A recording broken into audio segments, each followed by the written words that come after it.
maybe I'll interview like this. Okay, this will be good. This is perfect. Thank you. I've so enjoyed them.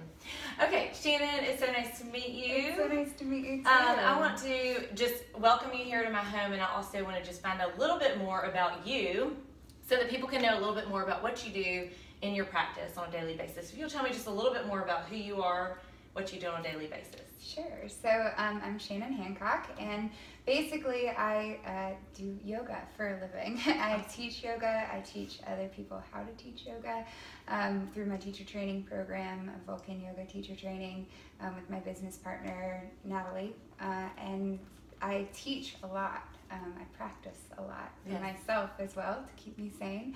And that's really kind of how it all happened. I was a major in political science at Stanford University, and to stay sane while I was going through school, I did a yoga sort of semester-long class.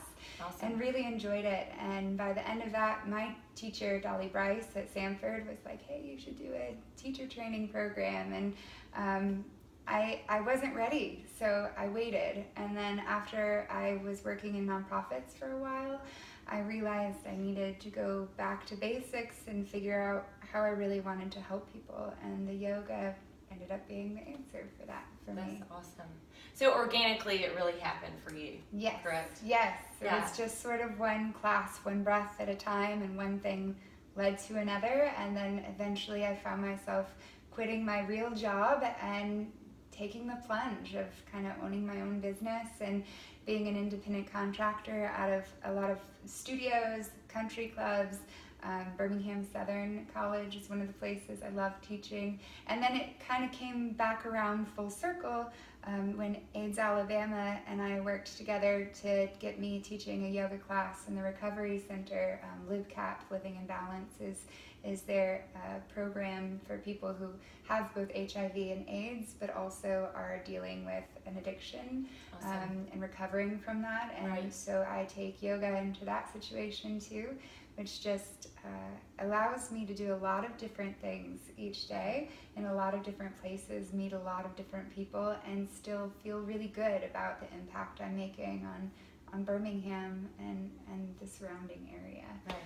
So obviously you're local, and then you work with all different ages. Am I correct in saying that? Absolutely. I teach, I have taught prenatal yoga. Yes. I've taught some young people. Mainly I teach college age and older, but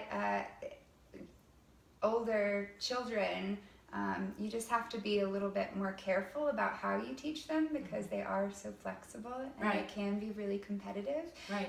Sometimes less or more than adults, and so you want to just watch them really carefully. Right. Make sure they're not getting in a place where they're injuring themselves, being a little bit too intense with the yoga. Yes. Now I'll admit adults are just as bad, right? But we have a little bit more development in our body that naturally has, for most of us, to overgeneralize a balance already between strength and flexibility. Right. A lot of younger people have a lot of flexibility and don't necessarily have the body awareness to know when to stop. And so the instructor's place is really to protect them from themselves on some level. Yes.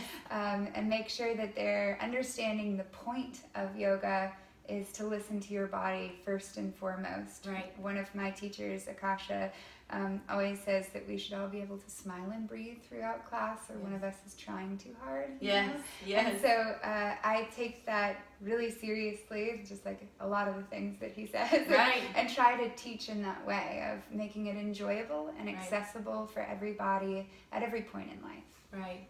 You know, I do find that often a lot of times people think yoga is super simple, where in yoga we often are finding ourselves pushing our bodies, and it is a little bit more challenging than people like to admit to. So with yoga and your practice alone, what would you say your niche is with yoga?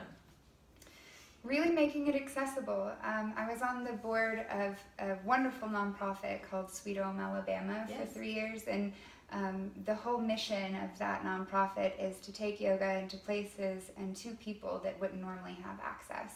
So I love it when a really big, strong guy comes in and thinks it's going to be an easy class, and that yoga's just stretching and breathing and rolling around on the floor. And then by the time he's done, he's dripping sweat, like, I can't wait for next week. This was so much more than what I was expecting. Or on the total opposite extreme, some of the sweetest clients I have are really intense moms, you know, who are always giving out of themselves, never taking the time to really pull back and listen to their breath and find a stillness and a quiet that really can be a profoundly healing experience. Yes. And so sometimes I'll have people come in ready for an extreme workout, and I'll be like, let's pull back and tone it down. Right. So it's not so much of a niche of a style of yoga, but a mission that I want people who feel like they're not flexible enough or don't have enough money, or so this is one of the reasons I teach a donation-based class each week, is awesome.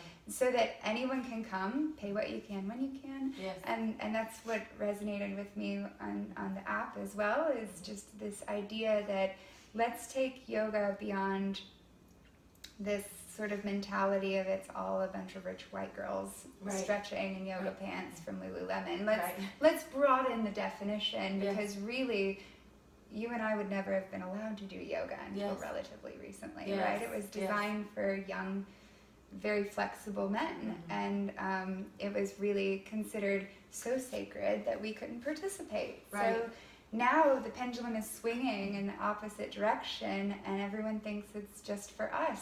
Right. And that's not fair. You know, that's not, in my view, what yoga was really intended to be. And so I think it's a shame to keep something like that to yourself. Yes, absolutely. And so you would say right now, currently, with where you're teaching, you really love being able to move to different places, correct? I do. Yeah, I like the variety. Yes. I get a little bit bored sometimes being in one spot all day, every day. Maybe someday I'll have a yoga home of my own, but for right now, it's a lot of fun getting to interact. And one day I'll be teaching at a church in the morning, and then go to a country club, and then do a recovery class, and then I'll end the day at a studio. And it's beautiful. It's a lot of driving. Yes. So I have to practice a lot for my own Yes. sanity. Yes. Going up and down 280 can be stressful, Yes. but it's also well worth it. Good. And how do people generally get in touch with you? Do they make appointments online? Do they contact you via phone, email, text? What's the best way? Whatever works best for them. I try to be really accessible. So I'm set up on Schedulosity as far as if someone does want to book online. Okay. I have a website, shannonhancockyoga.com, and they can find the links to that there. I also, on that site, have my public classes listed and all of my pricing for private sessions. I love going to people's homes and sort of delivering yoga to them. And so does my business partner. It's not only part of what we really enjoy, but again, it's about making yoga accessible on your budget, on your time scale, and for what you really, customizing it to you, being able to give you the type of yoga you need that day, instead of hoping for the best when you walk into a class that the teacher is going to pick up on that intuitively. Right. Which can be a challenge if you've got 20 people in the room and you sense that some of them need something different. Finding that median balance of effort and ease in teaching can be just as hard as when you're practicing at home alone. And so that's really what I see my role is as a facilitator, to find the right